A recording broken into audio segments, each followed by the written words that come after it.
Welcome to the Time for Heroes podcast.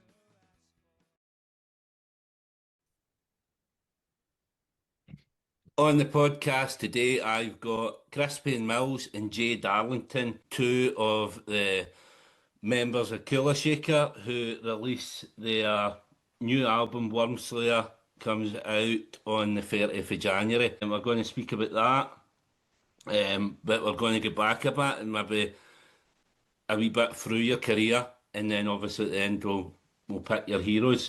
Just for the listeners as well, Crispian's struggling a bit with man flu and he's gallantly soldiering on, so hats off to him for that. I'd like a bus card ticket to Duttinger, please. So as I say, guys, what I'd like to do is get back to the start, just a wee bit about your childhoods growing up and how that kind of shaped you into kind of where you are now. Well, I think, Jay, you should kick off. Well, I do know I was born at a very early age.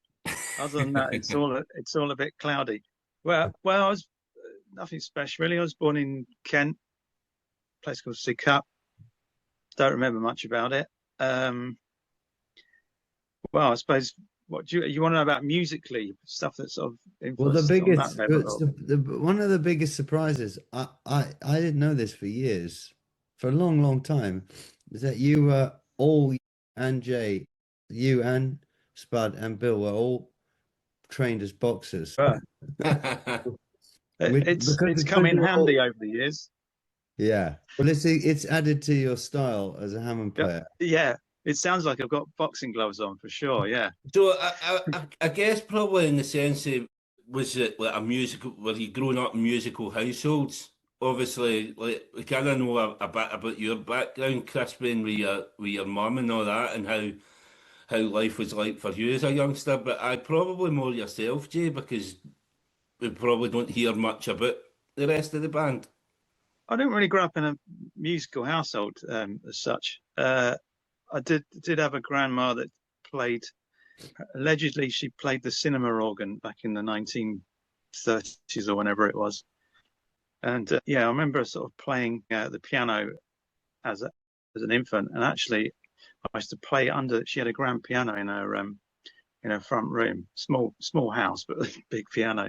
And apparently I don't remember much of this, but apparently I'd be underneath it while she was just playing. So if you ever sat underneath a piano, it's pretty cacophonous when you're under there and someone's hammering away.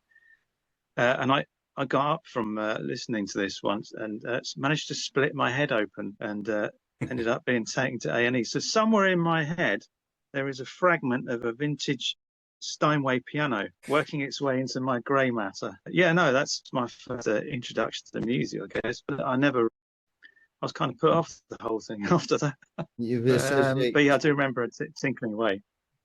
Yeah, it's interesting. Well, it's also a generation where everybody, was encouraged to play at least the piano, and everybody had a party piece. Yeah, the sing song. Yeah, everyone get up and entertain each other, and even in the pub, people were playing bloody piano. Pre-internet, we're talking. Yeah, we're definitely talking pre-internet. Sometime in the last century. So, I mean, like talking about band dynamics as well, right? So obviously, like with Jay said his time as a touring member of Oasis and dealing with like the dynamic of the two brothers. So like early inclination of Kula Shaker, obviously Crispian, it started it with yourself, Alonza and Paul, and also at the time your mum's boyfriend. So what's the dynamic like of something like that?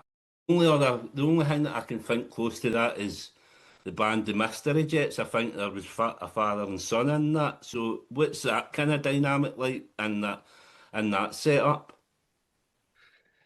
Well, Alonso I was kind of brought in because he was a struggling musician, and I was brought in as the young talent for a while. And Alonso played in that band for a short while, and I think Paul played in it for about 4 weeks. But the band we didn't become this band until I'd left home. Mm-hmm.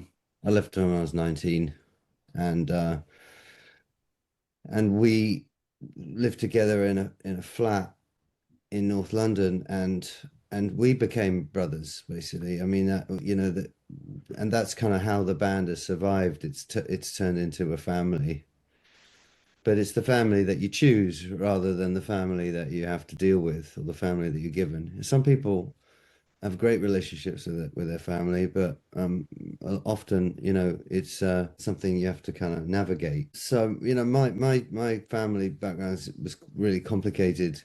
Lots of marriages, lots of divorces, and lots of show business, which is not a very steady, grounded environment. It's not, it's actually just a silly full of silly people. And the ones that are great are the ones who know that it's a bit of a lark, and the ones who are a pain in the ass are taking it much too seriously. But you know, this band's become a family, and that's how we've managed to survive this long. Is we just kind of gone through it all together, and you know, and we chose to stay together rather than having to do it. Yeah, there isn't many bands that have still got the original lineup like yourselves. Obviously, you have the kind of the break in between, but I mean the last two albums like are sounding back to the old days, the original Kula Shaker. So you can tell you have got that magic between you. Like starting out like early on, you won the what is it in the city contest. You were the winners of that, or joint winners with Placebo. So did you find that you had the industry backing for the start off? Well, it was a bit of an eye opener actually to the industry because there were three winners. Oh, there was three So winners, yeah, three winners. There was another band called Performance, I think they were called, right? and they were looked after by the older Gallagher fella, and yeah, I think he had two or three bands on there. He was betting his chances. But yeah, so that was quite of an opener. How can three people like share a football cup? How's that going to work? Yeah, so I thought, oh, I see. There's a bit more to this than meets the eye. We thought That's we were going to have to fight for the you know for the tie, and yeah. Well, we were that would be pushing, handy with the boxing background. yeah, we were pushing We Joe. should have done a three-legged race or a sack race. That would have done it, I reckon. And I mean, We were the off the back of that though, you signed to Columbia Records, so there was obviously something coming to that then. Um, and Well, then that, actually, the reality was that we'd all played in lots and lots of bands. We when we all lived together, we were all pretty much we were gigging and we were earning a bit of money here and there, but mostly we were on the dole.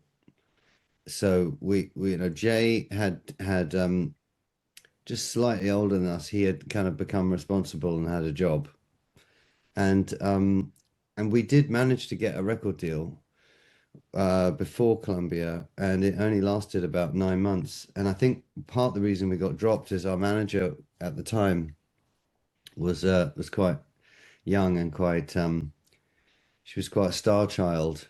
And in rather than you know tell the head of the record company what we needed, she would instruct him with poetry. And I think in the end it just didn't work out.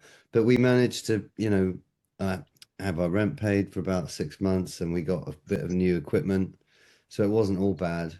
But it did lead to a period where we all had to question, you know, where you start to panic. You think, oh my God, I'm 21. You know, I'm already over the hill. I'm 21. I still haven't made it. And because I had been trying, you know, since I was about 16, 17. Mhm. When's it going to happen? Because I had a job playing for X-Ray Specs when I was 17, and good job. I was thrown in the deep end, yeah, with the legend that is polystyrene. And so when we finally got signed to Columbia and we'd gone through the in the city thing, we did feel like we'd already had a quest, you know, and we'd already survived it. And little did we know that it was just beginning. Well, I mean, the next couple of years, well, it's like a whirlwind. Obviously, right in the centre of Britpop, you get bands releasing albums every week. I was a teenager at school at the time that Kay came out, and I can mind our craft and design class. The teacher let us all bring in cassettes, and everybody used to bring in Oasis and Blur. And the two albums that I brought in was 1977 by Ash and yourselves, Kay. And it was like kind of compared to Oasis and Blur, Kula Shaker saw this psychedelicness, and everybody's looking at me like that. What's this guy? I think they expected me to come in wearing flares and stuff like that, flowery shirts. But that was like, I felt like I was introducing my class to your music, so I felt like a trailblazer is then. In that kind of Britpop scene, how did you feel you fitted in there? Well, Well, we didn't really, did we? yeah, no, I think a lot of bands felt like they didn't fit in, but they pretended they did. Whereas I was speaking to the girl from the woman or the mum from Sleeper, The lady. the lady from recently. Yeah, Louise, very nice. But we were talking about the good old days, and our paths didn't really cross.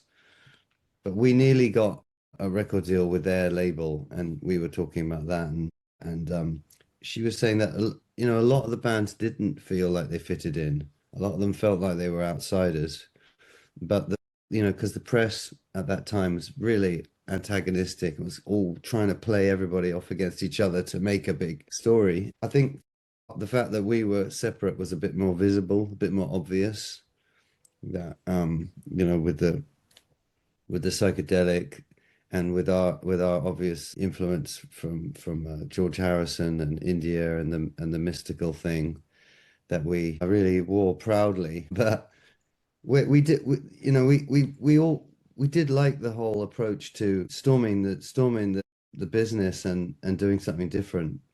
And we liked the fact that there was all this mystical psychedelic stuff happening on the radio, because we really did sort of let off a flare in the middle of a Britpop party, and it was we were really grateful to be able to do it. I was speaking to my big sister. She was up on New Year's Day for her dinner, and I was telling her that I was going to be interviewing you, and she said, "Oh, tell them to play Hush. That's their best song." And I'm like, "Caroline, you do realise that's a cover?"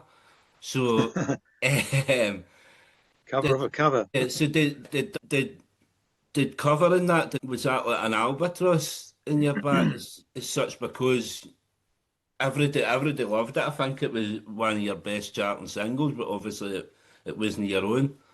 Did that kind of rankle you? No, you can't complain when you're top of the charts. No, I think that would be a bit absurd.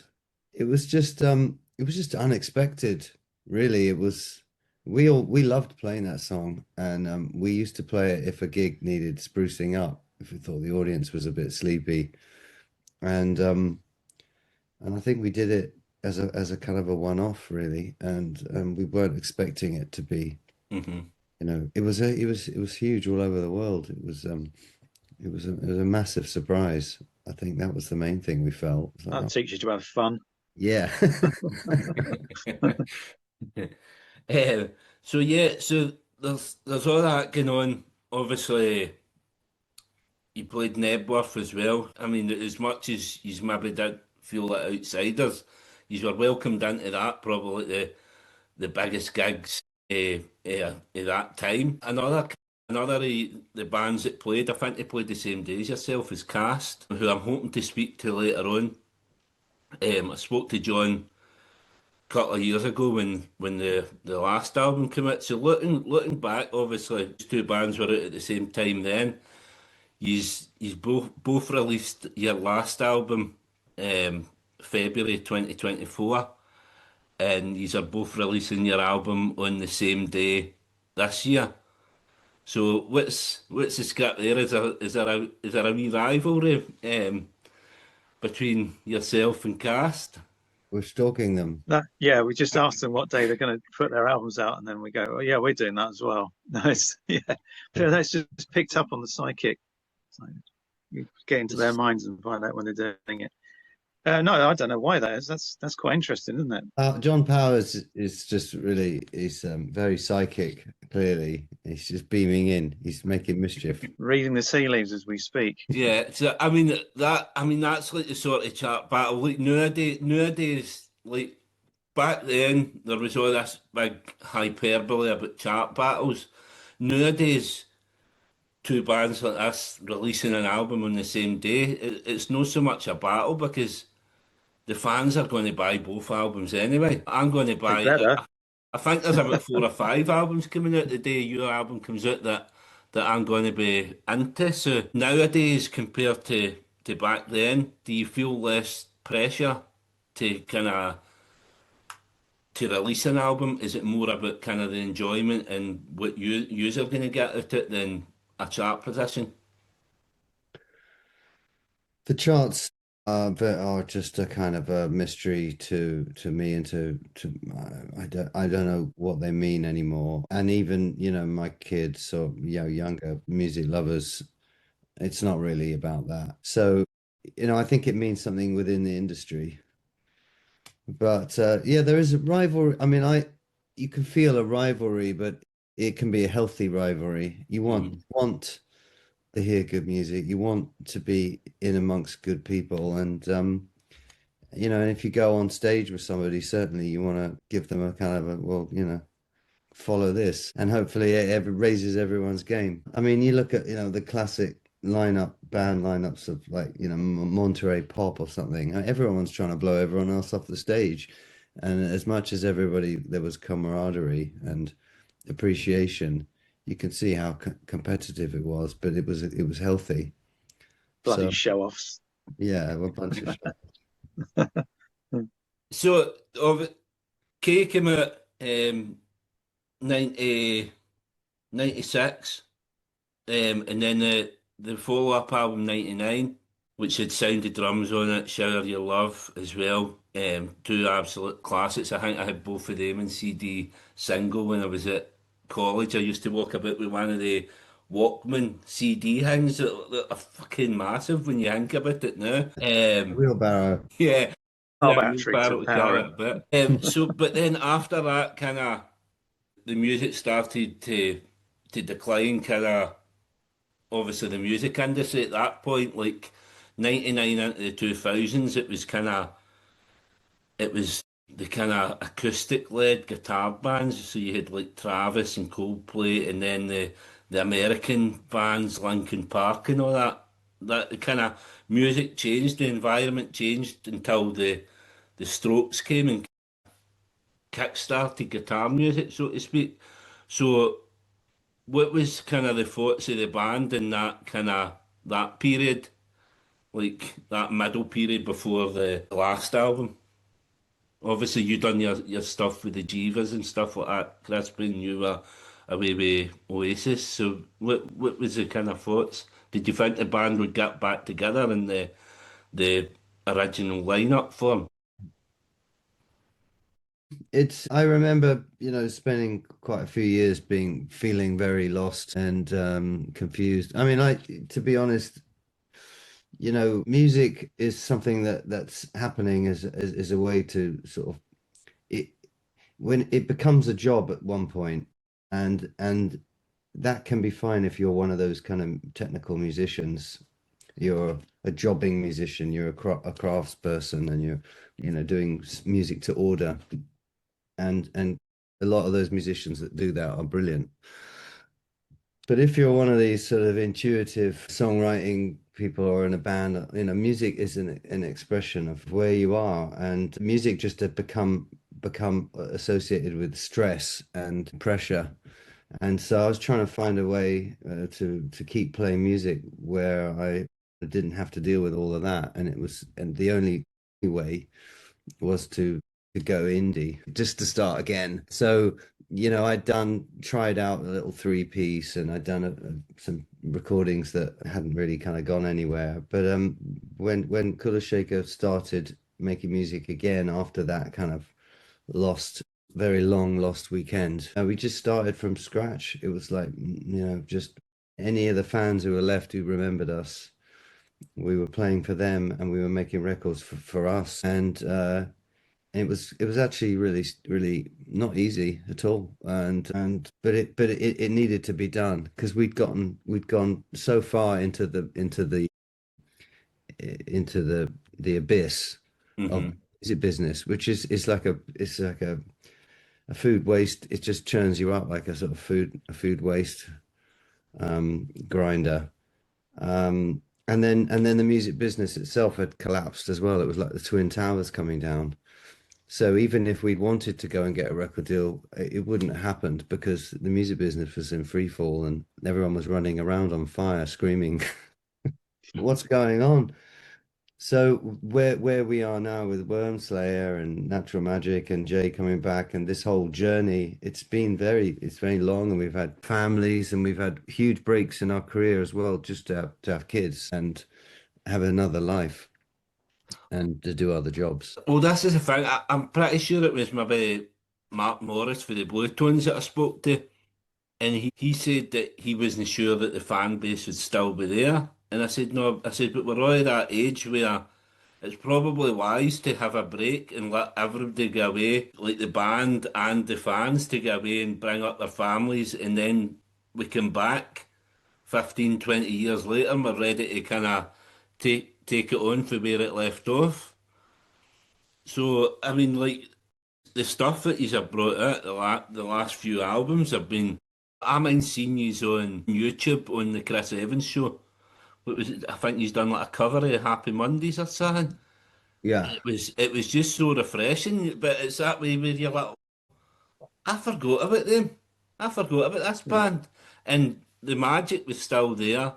And I'd imagine within months the audience is still there. The audience is back.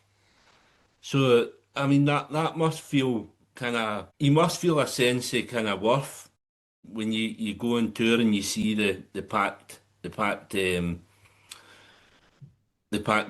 was going to say arenas, the packed gig venues What every does it say? night. Job centre. Because obviously, I mean, I manage a band, or I previously managed a band, that obviously a lot younger than me, 20 years younger than me, but the lead guitarist, he's a big fan of yourself. He went to see you in Glasgow on the last tour.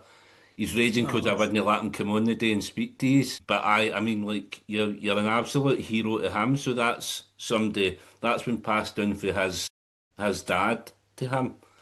So Oh, that's great. I do was you going to say feel? it's quite good seeing. It's lovely seeing fans that you recognise that are our age now, and they've Mhm. brought their kids that have got their old T-shirts on from back in the day. Because it's like you're going down the front row going, "Oh look," and they'd be like going down in sizes, kind of. And it's So, also But yeah, lovely to see that the print hasn't worn off, and yeah, exactly. that Yeah, was good quality quality they were, good '90s, you know, swag. elastic. so for anybody that's swayed on whether to buy the new album, um, can you sell it for us? Obviously, I've got my thoughts on it, but basically to me, it sounds like the full 60s bottled into every element of the 60s in a record for me. How would you describe Wormslayer? Well, Where you do know, you start? what did you just say, Jay? Where do you start? Yeah, it's a rich meal. You It's know, I got all think, of our hats, isn't it? I guess. yeah, yeah, absolutely. I mean, this is the thing. You make an album and then you finish it, and then it becomes somebody else's, and actually, someone else's take on it gives you a whole new perspective that you wouldn't have had. I mean, the thing I always say is that when we write and record, the first audience is always us. So if Jay's smiling, if Paul's having fun, then we know it's working, and we got to get everybody on side. And every now and again, we'll try something, and somebody won't be very keen on it, and everything. It will all just fizzle out. And if everyone's on board, and then we go in the studio and people are getting off on it, that's really who we make it for. And then obviously the next audience is when it leaves the room. But we are serious 60s heads. I mean, we always were, and that was what bonded us originally when we all hooked up when we were kids, because we could Yeah. spot each other across the room. because we got the haircut or the boots or whatever. He looks like, he looks like Brian Jones, or, he thinks he's, in the zombies. I mean, it's all it is a tribal thing, but the music at that time, it is the golden age. So if you're playing this kind of psychedelic rock and roll, you've got to go back to those roots, and that's where the book was written. That and then obviously when we were 16, 17 and starting to play music, bands like the Stone Roses, they were also listening to those records, so we were following them and being influenced by them. Yeah. So it does all go back to there. It does, for sure. So, I mean, my favourite track at the moment, because it's changed massively in the last month or so that I've been listening to the album, but Broke as Folk, the organ on that, Jay, is fantastic. I'd to stop myself a couple of times as if the doors. So Yeah. I Yeah, mega but it's impressed like, with that. oh, bless you, thanks. Yeah, I used 2 fingers on that. It's a first for me. Yeah, it was nice to go on, off you go, let rip. So it was just, yeah, just Have you fun have as you well. got have you got the whole album, Martin? Yeah, I've been listening to it for the last month or so. Ah. It's actually obviously when Katie sends me over, I think you get like 5 listens and then they take the access away. So the amount of times I've emailed her and said, can you give me access again? I need to listen to it again. Oh, I'm glad So you like it. Because the plumber turned up. yeah, so Yeah. it is absolutely fantastic. And with that, then what's going on? You're touring as well, aren't you? Yeah, yeah, Yeah, we've got some business. Sorry, up to you. yeah. No, after you. We're going to be busy. We're going to be busy this year. We come to Glasgow in February, early February. I think I'm going to come to that gig. I think me and the wee guitarist that I was talking about, I Oh promised yeah, him I'd take him to see oh you. Oh, yeah, come say hello. yeah. I love the fruit market. It's a great room. Hmm.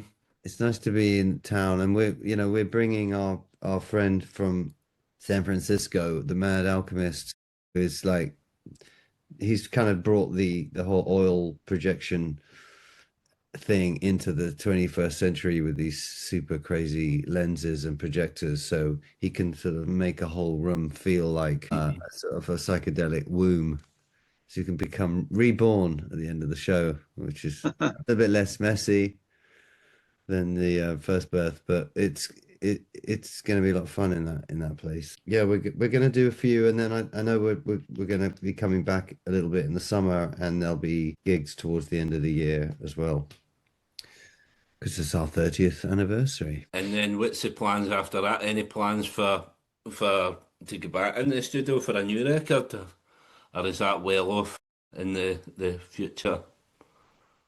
I think we're experimenting with this whole old school approach to just keep putting an album out every year, because all our favorite bands did it. They were very industrious and creative, and it worked for the Beatles because they went from "She Loves You" to "Tomorrow Never Knows" in 3 years.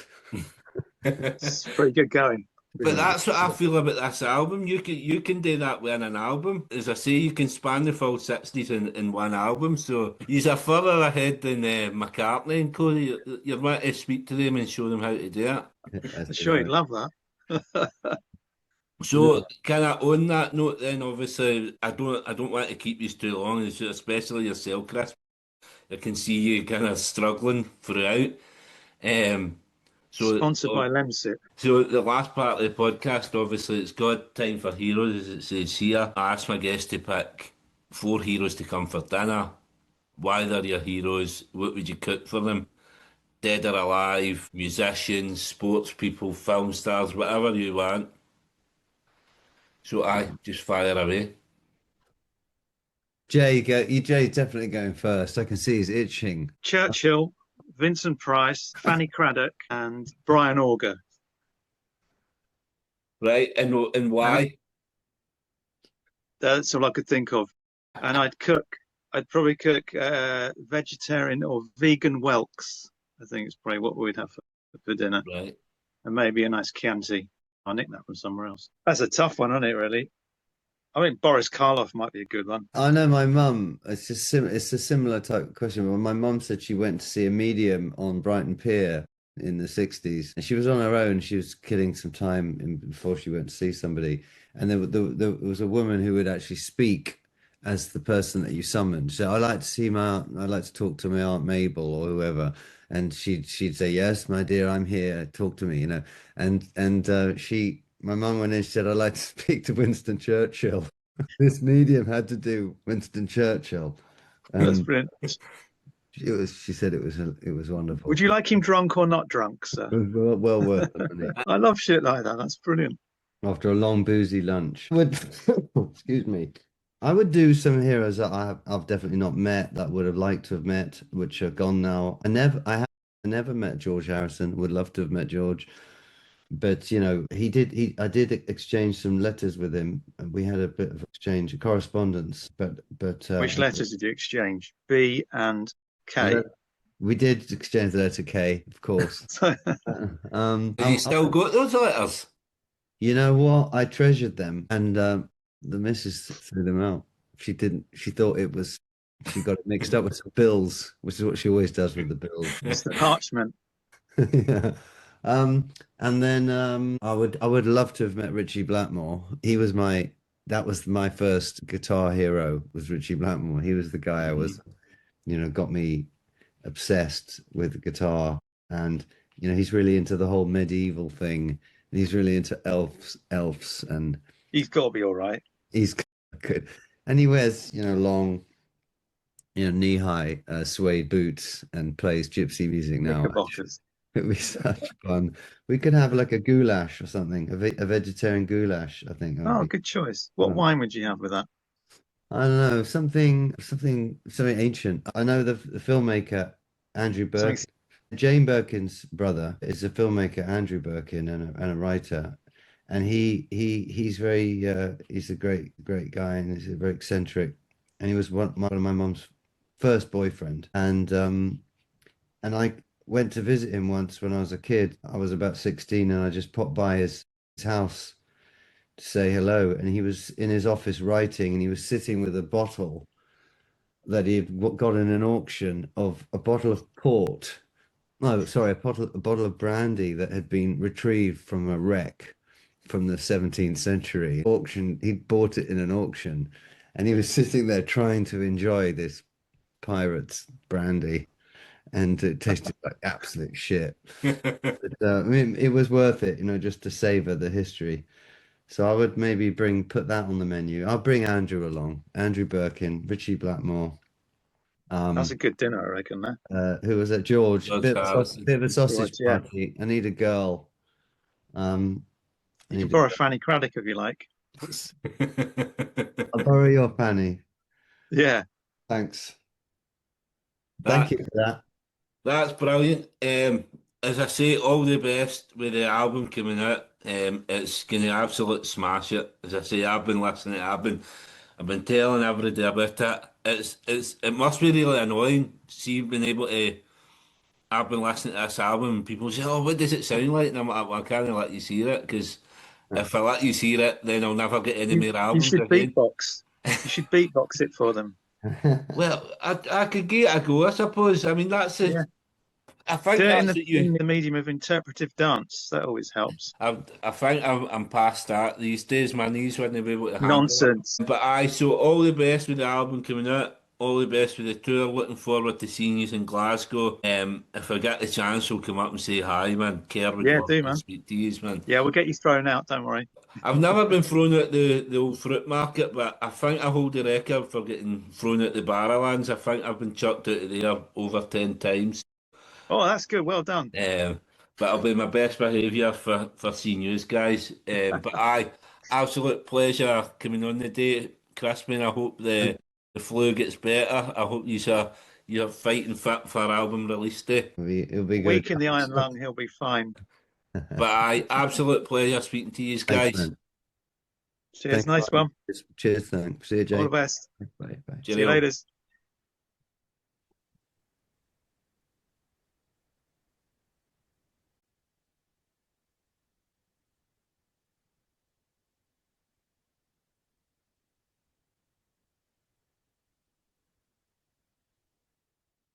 Thanks again for listening to the podcast. If you'd like to get in touch, please contact me on the email timeforheroespod@gmail.com, or you can get me on Instagram at timeforheroespodcast. Thanks very much. We'll be back soon with another episode.